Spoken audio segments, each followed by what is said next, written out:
तो अगला टॉपिक था हमारा लोधी वंश। ठीक है, अब लोधी वंश कब से कब तक रहा है आपका? 1451 से 1526 ईस्वी तक। कौन सा रहा? लोधी वंश। ठीक है, बात करें लोधी वंश। लोधी वंश भारत पर शासन करने वाला प्रथम अफगान वंश था। कौन था ये? अफगान वंश। ठीक है, दिल्ली में प्रथम अफगान राज्य का संस्थापक बहलोल लोधी था। कौन था? बहलोल लोधी। ठीक है, बहलोल लोधी, सिकंदर लोधी तथा इब्राहिम लोधी इस वंश के प्रमुख शासक थे। कौन? बहलोल लोधी, सिकंदर लोधी और इब्राहिम लोधी। ठीक है, तो पहला बात करें जो शासन रहा है बहलोल लोधी 1451 से 1489 ईस्वी तक। ठीक है, 1451 में बहलोल लोधी गाजी की उपाधि के साथ दिल्ली का शासक बना। कब बना? 1451 ईस्वी में। कौन सी उपाधि धारण करके? गाजी की उपाधि। बहलोल लोधी ने सरकी वंश के अंतिम शासक हुसैन शाह सरकी को पराजित कर जौनपुर को एक बार फिर दिल्ली में शामिल कर लिया। ठीक है, बहलोल लोधी ने सरकी वंश के अंतिम शासक हुसैन शाह सरकी को पराजित कर जौनपुर को एक बार फिर दिल्ली में शामिल कर लिया था। ठीक है, वह अपने सरदारों को मकसद ए अली कहकर पुकारता था। क्या? अपने सरदार को मकसद ए अली कहकर। ठीक है,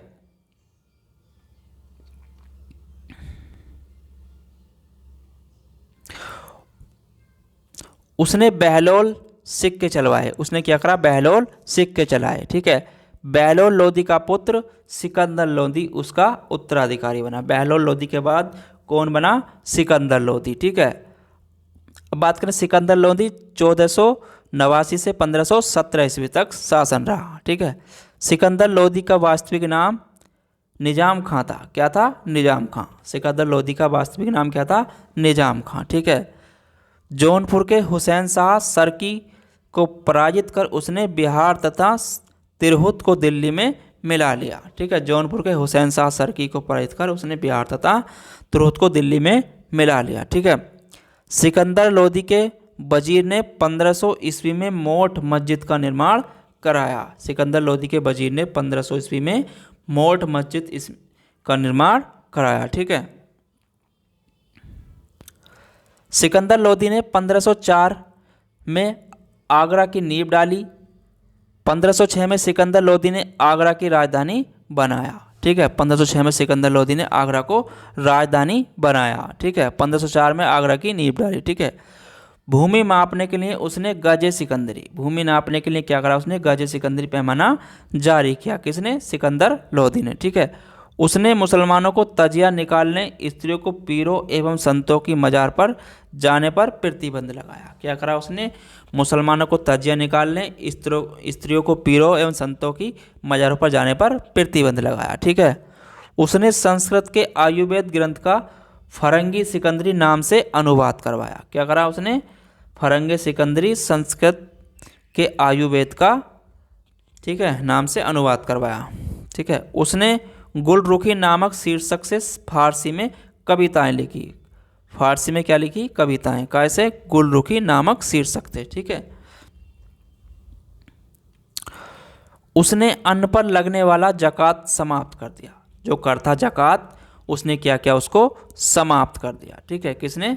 सिकंदर लोधी ने। ठीक है, आगे अब पढ़ेंगे। उसके बाद आता है इब्राहिम लोधी। इब्राहिम लोधी कब से कब तक रहा आपका? 1517 से 1526 ईस्वी तक। कब से कब तक? 1517 से 1526 ईस्वी तक। ठीक है, सिकंदर लोधी का उत्तराधिकारी इब्राहिम लोधी 1517 ईस्वी में दिल्ली का शासक बना। ठीक है, कब बना? 1517 ईस्वी में। ठीक है, बाबर को भारत पर आक्रमण करने का निमंत्रण पंजाब के शासक दौलत खां लोधी तथा इब्राहिम लोधी के चाचा आलम खां ने दिया था। ठीक है, 1526 में पानीपत का प्रथम युद्ध इब्राहिम लोधी और बाबर के बीच हुआ था। कब हुआ था? 1526 में पानीपत का प्रथम युद्ध बाबर और इब्राहिम लोधी, जिसमें बाबर विजयी हुआ। क्या हुआ? बाबर विजयी हुआ। ठीक है,